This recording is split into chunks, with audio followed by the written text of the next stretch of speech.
मुंबई नाम के शहर में सुबोध नाम का आदमी एक बड़े कंपनी में काम किया करता था। उसके परिवार में पत्नी रेखा और बेटी राधा रहती थी। सुबोध की तनख्वाह अच्छी होने के कारण उसका परिवार हंसी खुशी जीवन व्यतीत करता था। रेखा के हाथों के पकवानों को बहुत ही स्वाद था। एक दिन सुबोध अपनी पत्नी रेखा से, रेखा, कल हमारे घर मेहमान आने वाले हैं, उनके लिए अच्छा खाना बना के रखना। कल हमारे घर पर कितने लोग आएंगे? लगभग 10 लोग आएंगे। ठीक है, कल खाना बनाकर रखूंगी। ठीक है। ऐसा कहकर सुबोध ऑफिस में चला जाता है। अगले दिन सुबोध ऑफिस के लोगों के साथ घर लौट आता है। घर आते ही खाने की खुशबू से सभी लोग खुश हो जाते हैं। अरे भाई सुबोध, खाने की तो खुशबू बहुत अच्छी आ रही है। पेट में तो जैसे चूहे दौड़ रहे हैं। चलो राजन, तुम्हें अभी खाना खिलाता हूँ। हाँ चलो जल्दी। ऐसा कहकर राजन और बाकी के सभी लोग खाना खा लेते हैं। खाना इतना स्वादिष्ट होता है कि मेहमान खाना खाकर तृप्त हो जाते हैं और अपने घर चले जाते हैं। अब ऐसे ही दिन बीत रहे थे। सुबोध की नौकरी अच्छी चल रही थी। तभी कुछ ही महीनों में कंपनी के हालात खराब होने के कारण बहुत सारे लोगों को कंपनी से निकाल दिया गया। उसमें सुबोध भी एक था। सुबोध उस दिन जल्दी घर आ जाता है। उसे देख रेखा सुबोध से, आज आप इतने जल्दी कैसे घर वापस आए? रेखा, मेरी नौकरी चली गई है। कंपनी के हालात बहुत खराब होने के कारण कंपनी ने बहुत सारे लोगों को निकाल डाला। मगर ऐसे कैसे निकाल डाला? कुछ बताया भी नहीं। रेखा की बातें सुन सुबोध मन ही मन बहुत सोचने लगता है और सोचते सोचते घर से बाहर चला जाता है। बाहर जाते ही उसके पुराने आवारा दोस्त उसे मिल जाते हैं। उनके साथ सुबोध बैठ के दारू पीने लगता है। उस दिन सुबोध बहुत दारू पीकर घर लौटता है। सुबोध घर आते ही रेखा से, रेखा, ओ रेखा, जल्दी से मुझे खाना परोसो। जी अभी परोसती हूँ। ऐसा कहकर रेखा सुबोध को खाना परोसती है। सुबोध खाना खाकर सो जाता है। अब ये हर रोज होने लगा था। जब से सुबोध की नौकरी गई थी तब से सुबोध ने पीना शुरू कर दिया था। वो घर में से पैसे लेकर जाया करता था। रेखा उसे रोकने की कोशिश करती तो सुबोध उसे मारपीट किया करता था। एक दिन घर का सारा राशन खत्म हो जाने के कारण घर में खाने के लिए कुछ भी बचा नहीं था। ये देख रेखा बहुत चिंतित हो जाती है। वो मन में सोचती है, अगर मैं कुछ काम धंधा करके पैसे कमाऊं तो मेरी गृहस्थी अच्छी चलेगी, खाने के लाले तो नहीं पड़ेंगे। ऐसा सोचकर रेखा सुबह उठकर कुछ मिठाइयाँ बनाती है और उसे टोकरी में डाल के बाजार में बेचने चली जाती है। उसकी मिठाइयों की खुशबू से बहुत से लोग उससे मिठाइयाँ खरीद लेते हैं। रेखा की सारी मिठाइयाँ बेची जाने के कारण वो बहुत खुश हो जाती है। तभी उसकी दोस्त हेमा उसे मिलती है। हेमा रेखा से, अरे रेखा, तुम यहाँ बाजार में क्या बेच रही हो? मैं यहाँ मिठाइयाँ बेच रही हूँ हेमा। रेखा, तुम अचानक से मिठाइयाँ क्यों बेच रही हो? सुबोध भाई साहब की तो अच्छी खासी नौकरी है, फिर भी तुम ये काम क्यों कर रही हो?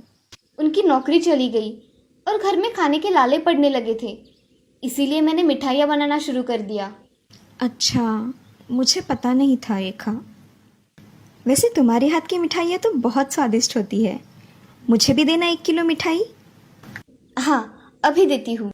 ऐसा कहकर रेखा हेमा को मिठाई देती है। हेमा मिठाई लेकर घर चली जाती है। रेखा भी मिठाई लगभग बेची जाने के कारण घर लौट आती है। अब घर आते ही रेखा पैसे गिनती है और मन में, इसमें से कुछ पैसे अलग निकाल के रखती हूँ, राधा बड़ी होने के बाद काम में आएंगे। ऐसा कहकर रेखा कुछ पैसे एक गुल्लक में डाल के बाकी के पैसे अपने पास रख देती है। उस दिन भी सुबोध को पैसे चाहिए थे। उसे घर के एक जगह में पैसे दिखाई देते हैं। तभी उसने वो पैसे लिए और दारू पीने जा रहा था। तभी रेखा सुबोध से, अजी आप ये क्या कर रहे हो? आप ऐसे पैसे खर्च करेंगे तो हम खाएंगे क्या? चल हट, मुझे जाना है, मेरे दोस्त मेरा इंतजार कर रहे हैं। ऐसा कहकर रेखा को सुबोध धक्का देकर नीचे गिरा देता है। वो जमीन पर गिर जाती है। ये देख राधा उसके पास चली आती है। माँ, तुम्हें पिताजी ने ऐसे धक्का क्यों दिया? राधा, मेरा ही ध्यान नहीं था, इसीलिए मैं गिर गई। चलो हम खाना खा लेते हैं। हाँ माँ, चलो। ऐसा कहकर राधा और रेखा घर में चले जाते हैं। घर में जाकर राधा और रेखा खाना खा लेती है। खाना हो जाने के बाद दोनों सो जाती है। उस दिन से सुबोध को जुआ खेलने की आदत पड़ गई। उसकी वजह से सुबोध ने सारे पैसे गंवा डाले और उसने खुद का रहने का घर भी वहाँ पे बेच डाला। नशे की हालत में वो क्या करता उसे कुछ भी समझ में नहीं आता था। अब एक दिन एक आदमी उसके घर आकर, अरे सुबोध, ये घर खाली करो भाई, और कितने दिन रहोगे मेरे घर में? आप ये क्या कह रहे हो भाई साहब? हमारे ही घर से हमें ही निकलने के लिए कह रहे हो? बहन जी, ये घर मेरा है। तुम्हारे पति ने मेरे नाम पे करवा दिया है ये घर। तुम्हारे पति ने इसके बदले में मुझसे पैसे लिए थे। जुए में हार गया होगा तुम्हारा पति वो पैसे। रेखा ये सब सुन चुप हो जाती है और उस आदमी से, मुझे माफ कर दीजिए, मुझे पता नहीं था कि मेरे पति ने ये घर भी बेच डाला। मुझे कल तक का समय दीजिए, मैं आपका घर खाली कर दूंगी। ऐसा कहकर रेखा घर में चली जाती है। उसकी आंख में से आंसू बहने लगे थे। अगले ही दिन रेखा अपना सामान लेकर घर छोड़कर चली जाती है। अब ये सब उसकी सहेली सुषमा देख रही थी। दोनों में गहरी दोस्ती थी। सुषमा रेखा से, अरे रेखा, तुम ये सब सामान लेकर कहाँ जा रही हो? हम ये घर छोड़ के जा रहे हैं। अब ये घर हमारा नहीं है। तुम कहाँ जा रही हो रेखा? वो पता नहीं सुषमा, सिर्फ ये घर खाली करवाना है। रेखा, तुम चाहो तो तुम मेरे घर में किराए से रह सकती हो, अगर तुम्हें ठीक लगे तो। सुषमा, मेरी तो बहुत मदद हो जाएगी अगर मैं तुम्हारे यहाँ पे किराए पे रहूंगी तो। ठीक है, तो फिर चलो मेरे घर। हाँ। ऐसा कहकर रेखा सुषमा के साथ उसके घर चली जाती है।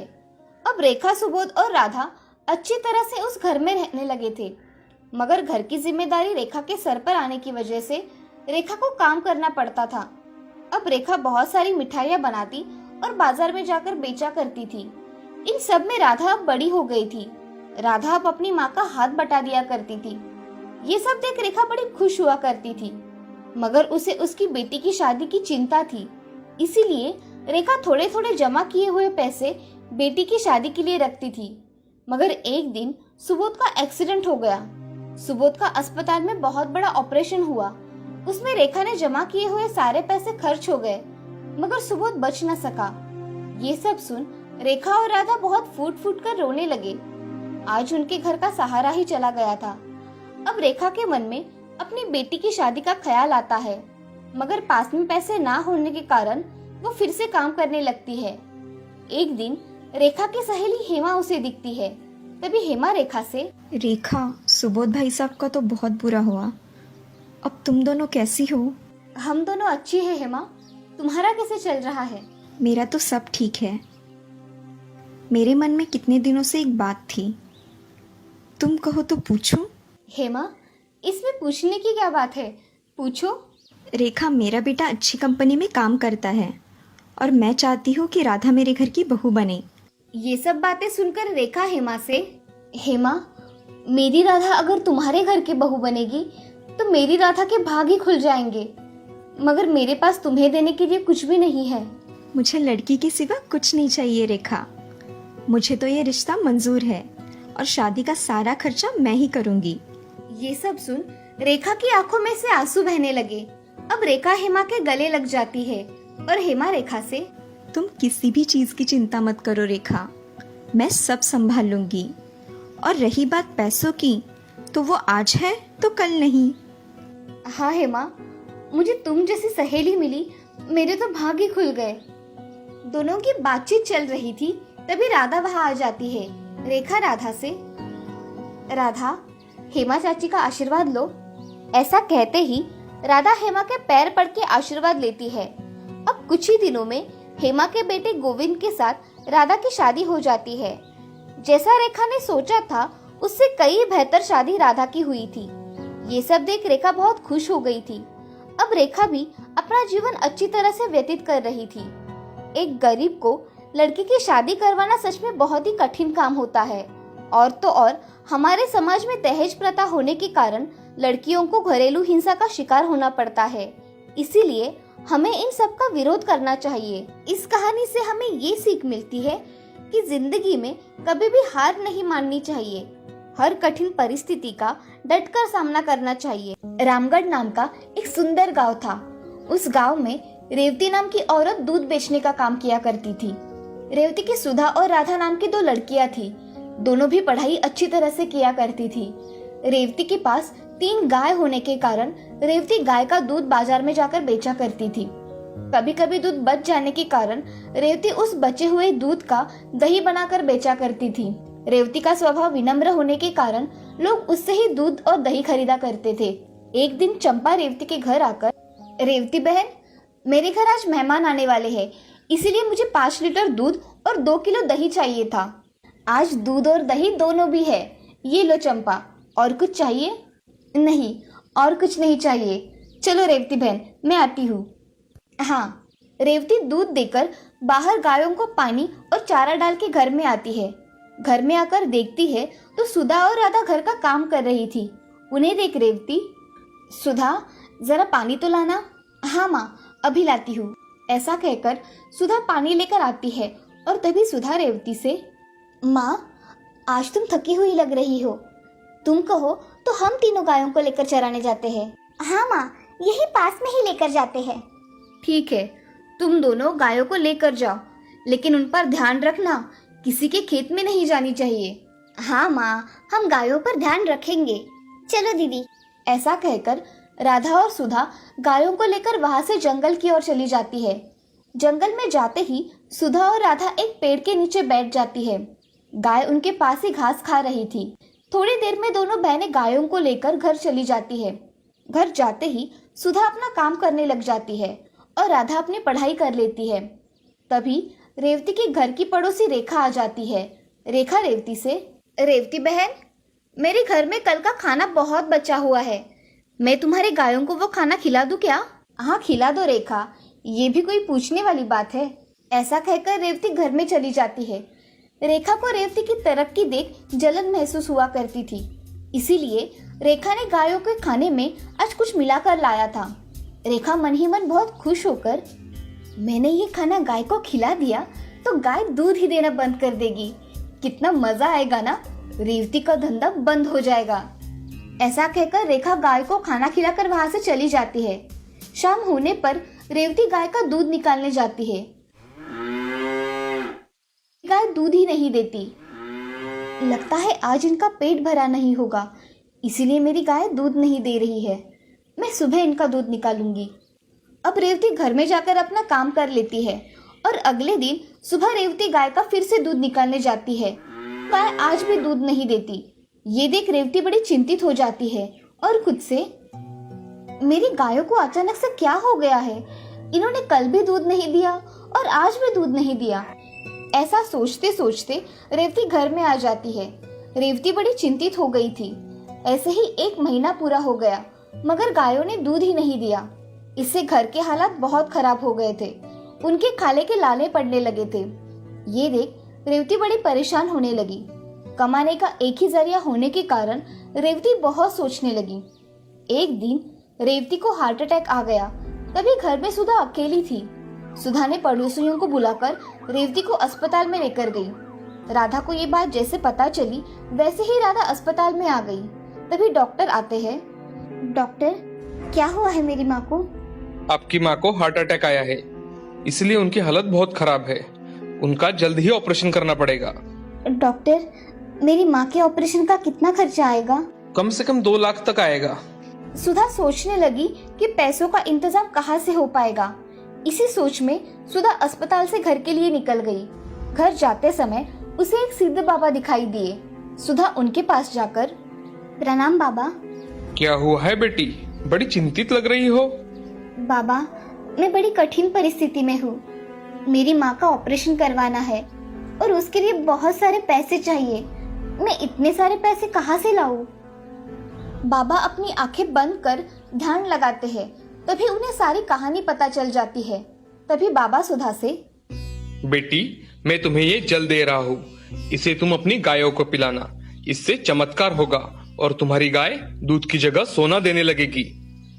ऐसा कहते ही सुधा के चेहरे पर खुशी छा गई। सुधा ने बाबा को प्रणाम करके उनसे आशीर्वाद लिया।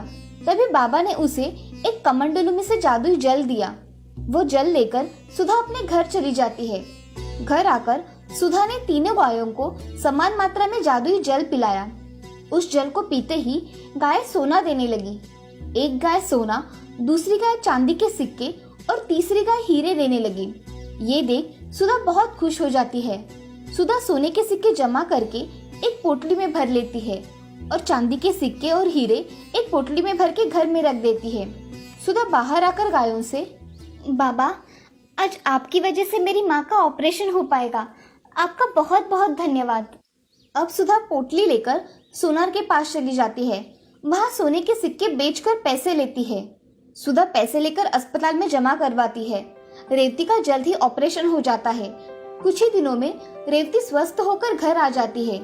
रेवती को सोना देने वाली गायों के बारे में पता चलता है तो रेवती की आंखें भर आती है। रेवती जल्दी से गायों के पास चली जाती है और उन्हें प्रणाम करती है और अपनी बच्चियों के साथ सिद्ध बाबा के पास चली जाती है। रेवती सिद्ध बाबा से, बाबा, आपकी वजह से आज मैं जीवित हूँ और मेरा परिवार खुशहाल है। बेटी, ये तुम्हारे पुण्य कर्म है। तुमने गायों की जो सेवा की है उसी का फल तुम्हें मिल रहा है। अब तुम्हें किसी भी चीज की कमी नहीं पड़ेगी। धन्यवाद बाबा। खुश रहो बेटी। ऐसा कहकर बाबा साधना में लीन हो जाते हैं। अब रेवती अपने बेटियों के साथ घर आ जाती है।